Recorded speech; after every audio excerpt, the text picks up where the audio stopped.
Kami dari kelompok 6 akan membahas seputar Ciputra Family.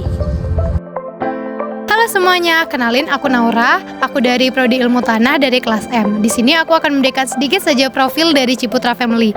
Jadi Ciputra Family itu adalah pengusaha keluarga yang bergerak di properti yang sangat berpengaruh di Indonesia. Grup ini dinakodai oleh Dr. Insinyur Ciputra yang menjadi founder ataupun sebagai pendiri dari grup Ciputra ini sendiri. Grup Ciputra itu bergerak di properti, tidak hanya di rumah tapi juga bisa di mall, di rumah sakit maupun di pendidikan. Nah, asetnya sendiri itu melewati 2 PT, yaitu pertama ada PT Ciputra Development Tbk dengan PT Ciputra Surya Tbk. Terima kasih. Halo, perkenalkan aku Asna Karuma dengan NIM Mahir 1024. Di sini saya akan sharing sedikit tentang perjalanan karir dari Ciputra Family. Dimulai dari tahun 1957, dari mulai Ciputra menjadi mahasiswa di ITB, dia bersama 2 temannya membangun sebuah biro arsitek kecil-kecilan. Hingga pada tahun 1960 mereka lulus, kemudian Ciputra pindah ke Jakarta untuk bergabung bersama Jaya Group.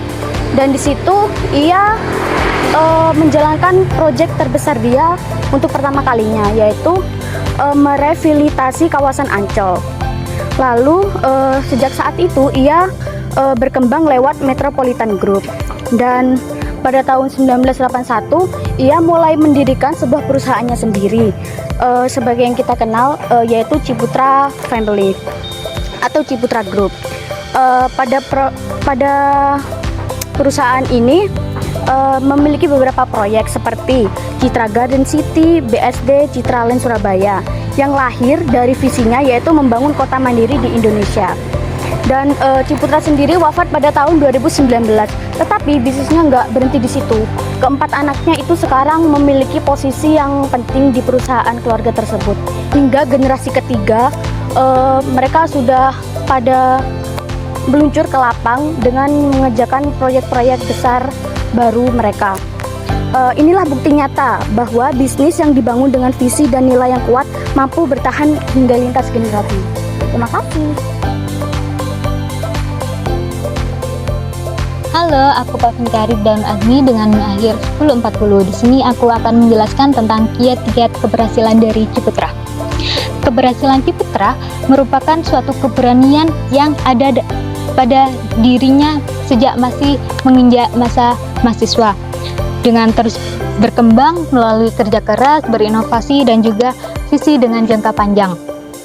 Dengan semangat yang pantang menyerah, ia mampu melihat peluang yang dapat dijadikan menjadi proyek-proyek yang besar dan memberikan manfaat bagi masyarakat.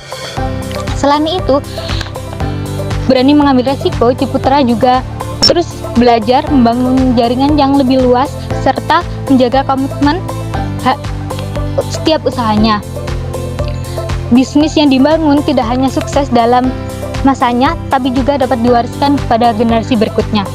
Kisah Ciputra membuktikan bahwa kesuksesan dapat diraih melalui impian yang besar, kerja keras, disiplin, inovasi, dan juga konsistensi dalam mencapai suatu tujuan.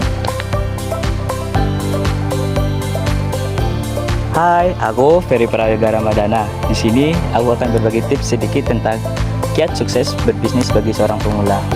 Dari kisah Ciputra dengan karirnya yang sangat terbilang cukup apik, kita dapat memperoleh beberapa pelajaran. Yang pertama, dia berani mengambil risiko dengan memulai awal karirnya dengan mengikuti proyek yaitu pembuatan Ancol yang sangat terkenal di Jakarta. Yang kedua, dia bekerja keras dan pantang menyerah. Selanjutnya, dia memiliki visi jelas. Dari pengalamannya, dia membangun sebuah perusahaannya sendiri yaitu PT Ciputra Group. Kemudian, dia terus berinovasi agar dia tidak tertinggal oleh properti-properti yang kekinian. Kemudian juga dia membangun relasi dengan para koleganya agar tetap terus berkembang. Selanjutnya, dia juga berkomitmen dan menjaga integritasnya agar tetap sustainable di era perkembangan zaman ini. Itu merupakan tips penting bagi seorang pebisnis pemula agar ia berhasil dan sukses menjaga perusahaannya dan juga bisnisnya. Ingat, motivasi tanpa aksi hanyalah halusinasi. Sekian.